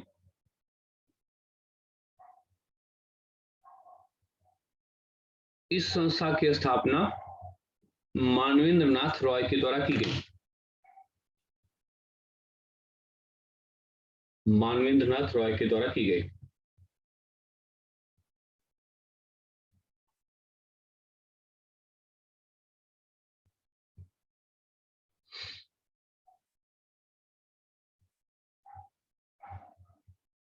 Manvendra नाथ रॉय के द्वारा की गई।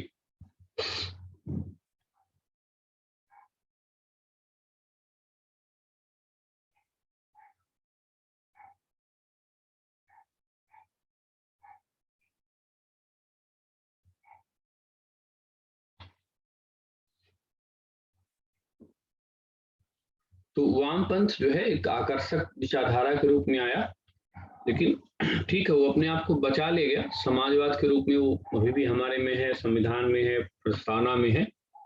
तो वामपंथ में जो साम्यवाद है वो थोड़ा लगभग समाप्ति की कगार पर है, लेकिन जो समाजवाद है वो समाजवाद एक ऐसा यूनिक चिंतन है ना, सार्वभौमिक चिंतन है कि वो हमेशा रहेगा। इसलिए कि वो सही माने में एक विचारधारा नहीं है, एक क्या है, एक मानवता का वो समुच्चय हो जाएगा ना, जो गरीबों का पक्ष लेगा।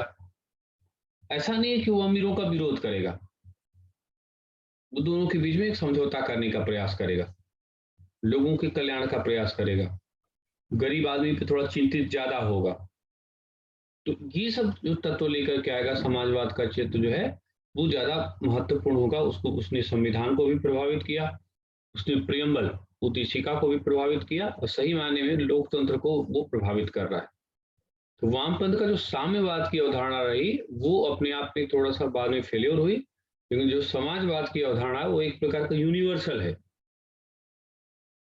वो जो यूनिवर्सल अवधारणा है, और वही यूनिवर्सल अवधारणा जो है वो चलती रहेगी और लगभग हमेशा चलेगी। उसका बेसिक कॉन्सेप्ट थोड़ा अलग हो जाएगा, वामपंथ का साम्यवाद का थोड़ा थोड़ा कॉन्सेप्ट अलग हो जाएगा। चलिए बस अब यही रहने दीजिए, कल फिर अपना हम लोग आगे प्रयास करेंगे। आज स्पेन का मैच रहा होगा हॉकी का भाई, किसी के पास कोई सूचना है? कोई खेल में रुचि नहीं लेता है? अनिल,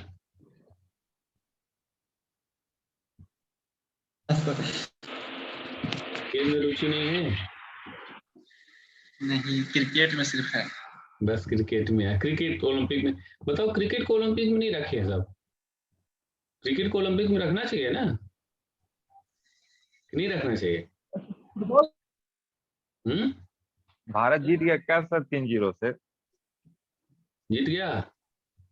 ये तो है, India beat Spain 3-0 in men's hockey pool match. इसका अर्थ तो यही लग रहा है कि जीत गया। ये तो कमाल कर दिए सर। उस दिन तो स्पेन जर्मनी से बड़ा बुरा खेले थे सर। ये अच्छी बात है, चलिए जीत गए तो बहुत। भगवान करें कि जीते हो, न तो हमारी अंग्रेजी की बेइज्जती हो जाएगी। अंग्रेजी की बेइज्जती हो जाएगी। नहीं जीत गए होंगे तो अच्छा है, लेकिन जर्मनी से तो बड़ा बुरा हारे थे सर। क्रिकेट होना चाहिए कि नहीं ओलंपिक में? अभी आगे चल रहा है सर, फाइनल नहीं हुआ, जीता नहीं है 3-0 से, अभी मैच बाकी है। इंग्लिश की बेइज्जती अब करवा रहे हैं? नहीं इंग्लिश की बेइज्जती हमारी नहीं हुई, बच गई। 2020 हो सकता है, लेकिन सर क्यों 10-10 करा दे, लेकिन करा दे। क्रिकेट इतना लोकप्रिय गेम है, क्यों नहीं होना चाहिए ओलंपिक में? 10 नहीं सर, फिर तो हताश करवा दे खाली का 10 2020 करवा देना, क्या दिक्कत है? जगह कम पड़ रही है तो हर साल वो ओलंपिक का जो क्रिकेट होगा भारत में हो जाया करेगा। हाँ, नॉकआउट टाइप का करवा सकते हैं लोग। करवा देने। लेकिन सर अगर क्रिकेट हो जाएगा तो फिर ओलंपिक के बाकी गेमों से लोगों का ध्यान हटे। हाँ, ये भी सही है, फिर बाकी खेल पे कोई फोकस ही नहीं रह जाएगा। दोनों चीजें हैं विवेक। ये भी हो सकता है कि क्रिकेट के जो फैंस हैं जो बाकी खेलों में रुचि नहीं लेते, तो उसी बहाने ओलंपिक पर वो ध्यान भी तो दे सकते हैं। हाँ, ये बिल्कुल सही कर ये भी हो सकता है। हाँ, और बाकी दूसरा लोग चीज़ हम इसलिए करें कि देखिए ओलंपिक में गेम शामिल करने का उद्देश्य क्या होता है कि जो लोकप्रिय गेम है वो वहां पर रहे। तो अब क्रिकेट की लोकप्रियता बहुत बढ़ गई है भाई। फिर सर ओलंपिक समिति द्वारा सम्मिलित क्यों नहीं किया जा रहा है, क्या कारण रहा? अब वही वो मेंशन नहीं कर रहे थे पिछली बार, तो शायद बोले थे कि हम शामिल करेंगे इसको। महिलाओं वाला सुनने में आया था कि महिला क्रिकेट वाला होगा, लेकिन नहीं, दोनों को उन्होंने बोला था। लेकिन इसको इन लोगों को बीसीसीआई वगैरह को, चाहे जो आईसीसी है, इनको रिक्वेस्ट करना चाहिए कि भाई कराओ ना, इतना लोकप्रिय गेम है और आप कराओ इसको, क्या दिक्कत है आपको? और बात जैसे लोग कहते हैं कि अरे बहुत खेल तो ऐसे हैं कि आप ओलंपिक में पहली बार देखते हैं, आपको पता नहीं कि ये गेम भी होता है जी। तो जैसे बहुत से जो तर्क दिए जाते हैं, तो बहुत से गेम तो ऐसे हैं कि आप पहली बार देखते हैं कि हाँ ये ऐसा होता है, तो उनको गेम की कैटेगरी में कैसे रखते हैं?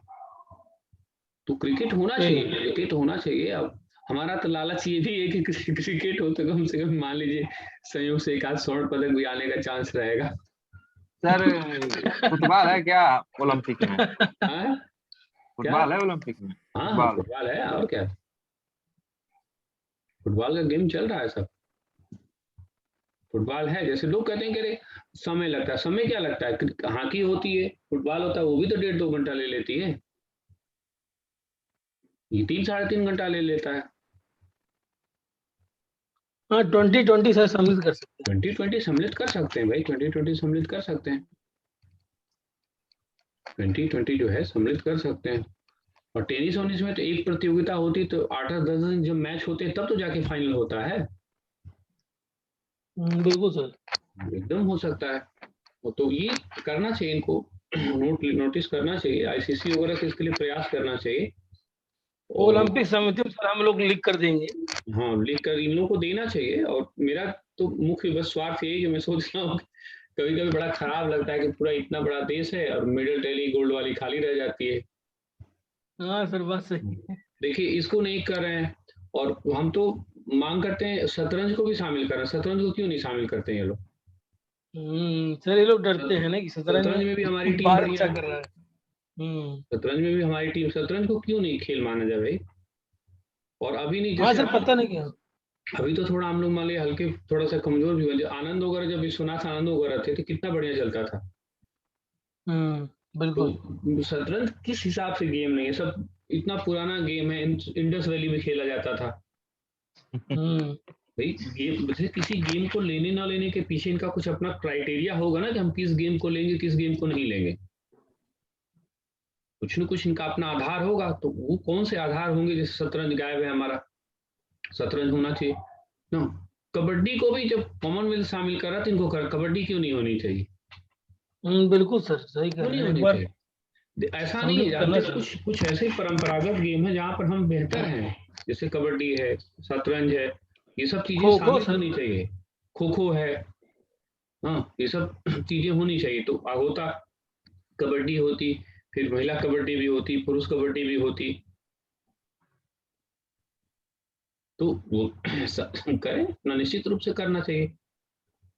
बिल्कुल दौड़ा देते हैं, फुटबॉल हो जाएगा, पानी में फुटबॉल खिलवा देंगे, बालू पे फुटबॉल वॉलीबॉल खिलवा देंगे, वो गेम हो जाता है ना, पानी में वॉलीबॉल हो जाएगा। तो ये खासकर ये 2-3 चीजों पे सरकार को, हमको लगता है, फोकस करना चाहिए। शतरंज की मांग, कबड्डी की मांग और क्रिकेट की मांग, ये 3 गेम जो है ओलंपिक में होनी चाहिए, सम्मिलित करना चाहिए। हाँ, सर इस बार 4 गेम तो सम्मिलित किया ना। हाँ, तो इस बार ओलंपिक 4 गेम नए सम्मिलित नए शामिल किए गए। तो जैसे हम बहुत पढ़े लेकिन हमको कहीं ये नहीं उसमें बहुत स्पष्ट हो पाया कि किस गेम किस मतलब उस पे क्राइटेरिया पे लोग नए गेम को शामिल करते हैं। जैसे इस बार स्केट बोर्ड को सम्मिलित किया है। हाँ, तो स्केटिंग पहले नहीं था। क्या होता है वो हम बहुत पढ़े थे लेकिन हमको समझ में नहीं आया कि किस आधार पे शामिल करते हैं, किस आधार पे उसको निकालते हैं। सही कह रहे हैं। तो इसका लेकिन ये 2-3 गेम होने चाहिए। हम ये नहीं करें हम लोग के स्वार्थ से ही, लेकिन ये 2-3 गेम हो तो सबके लिए भी अच्छा होगा और हम लोग के लिए भी अच्छा होगा। निश्चित रूप से शतरंज में अगर हो सकता है इंडिविजुअल हम लोग थोड़ा मोड़ा किसी से कमजोर भी पड़े, टीम इवेंट हम लोग का बहुत बढ़िया होगा। बिल्कुल, टीम इवेंट में हम लोग बहुत बेहतर करेंगे। इंडिविजुअल में बहुत अच्छे करती हैं, लड़कियां बहुत अच्छी करती हैं, कोनेरी हम्पी वगैरह बहुत अच्छा करती हैं। तो अब गेम तो है ही पुराना, अगर देखोगे तो पुराना भी है ना। और इसमें एक जैसे चेस में एक होता है ना कि एक होता है रैपिड फायर। जैसे कभी कोई चेस होगा तो आप कहेंगे अरे सर 8 घंटा तो उसी में लग जाता। नहीं, रैपिड फायर में क्या होता है, टाइम लिमिटेशंस होता है कि इतने मिनट में इतने चाल आपको चलने होते हैं। तो उसका टाइम ड्यूरेशन फिक्स कर दिया जाता है कि इतने में आपको इतने मिनट में इतने चाल चले, उसको रैपिड फायर कहते हैं। उसका टाइम निश्चित हो जाता है, 1 घंटे 2 घंटे में आपकी चेस का प्रतियोगिता खत्म हो जाती है। तो उसको रैपिड फायर करा लो, रैपिड फायर करा लो। बिल्कुल, हाँ एकदम बिल्कुल। और नहीं, सम्मिलित होना चाहिए, सम्मिलित होना चाहिए। और पता नहीं क्यों भारत सरकार को भी इसके लिए थोड़ा प्रयास करना चाहिए। क्यों भाई हमारा भारत सरकार जो है उसमें क्या दिक्कत है, उनसे बोलो ना कि आपको क्राइटेरिया बताओ, किस क्राइटेरिया पे आप शामिल करते हो। और जैसे नहीं समाज में है कि समाज में जब तक आप अपनी बात नहीं रखते तो लोग आपको कमजोर समझते हैं। बिल्कुल। विश्व स्तर पे भी ना आप जब अपनी बात नहीं रखेंगे तो लोग ध्यान नहीं देते हैं, और जब बोलने लगे तो अंत में कहेंगे कि हाँ हाँ ठीक है शामिल कर दें। और आओ उसके बाद टांग खिंचाई में हम लोगों से ज्यादा कौन आगे है। लोग अपने घर वालों तक का टांग खींच देते हैं, जब पड़ोसियों का आने लगेगा तो किसी का भी टांग खींच देंगे। कबड्डी में हम लोग से आगे कौन जाएगा। सर एक चीज बताइए, सर ये जो मिजोरम वाला विवाद हुआ है, जो 5-6 पुलिस वाले मर गए हैं, क्या है सर, ये सीमा विवाद है क्या मिजोरम में? क्या कह रहे हैं फिर से बताइए। जो कल का असम और मिजोरम का विवाद नहीं हुआ है, कुछ बॉर्डर पे पुलिस वाले अपने में मार दिए, 5-6 लोग मर गए हैं। अभी हम उसको पूरा बढ़िया से पढ़े नहीं, पढ़ के तब हम आपको बता देंगे उसको। और सर ये जो पेगासस विवाद वाकई में हुआ है या केवल राजनीतिक मुद्दा है? बहुत स्पष्ट नहीं हो पा रहा है। हाँ सर, क्योंकि बहुत लोग बता रहे हैं कि इजराइल का है फोन टैपिंग हुआ है। उसमें है कि स्पष्टता नहीं है, उसको स्पष्टता सरकार लेने भी नहीं देगी। लेकिन अगर कुछ बात इतना विवाद है तो सरकार का स्पष्टीकरण क्लियर होना चाहिए। संसद में भी कई जैसे लगा था सर। हाँ संसद में उस चीज को हुआ, अगर कोई चीज है तो उसकी स्पष्टीकरण करें। लेकिन ये बीजेपी वाले जिस चीज को बोलेंगे नहीं करेंगे तो नहीं करेंगे। उनका एकदम सीधा सा फंडा है, करेंगे तो करेंगे, नहीं करेंगे तो नहीं करेंगे। चीज है। सही है। चलिए ठीक है, कल हम लोग करते हैं। ठीक सर, प्रणाम सर।